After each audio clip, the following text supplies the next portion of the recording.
I'm Laura Crane and I work at the Centre for Research in Autism and Education, and today we're here at the SGDP Centre at King's College London for an event on participatory autism research for early career autism researchers, which is funded by the British Academy. There's a big move in the autism research field to making our work more participatory, so working with rather than for the autistic community. But there's not really very much support for people at the early stages of their autism research career, and that's a real shame because they're the future of autism research, and we think it's really important to try to embed that culture of participation within their work from the really early stages. So that's why we're all here today.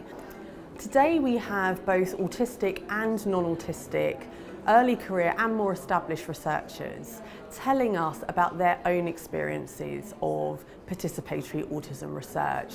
And we've had some amazing talks showcasing some really innovative approaches to participatory autism research. And we've also had some brilliant panel discussions about how we do participatory research and the relevance of the researcher's own identity in autism research, and some tricky and sensitive issues around that. But it's been a really, really brilliant day. We've got to meet loads of wonderful people. We've had the opportunity to connect with people that we've not met before, or maybe we've only interacted with on Twitter. So as well as being a way to exchange knowledge, it's been a really lovely way to make some new connections.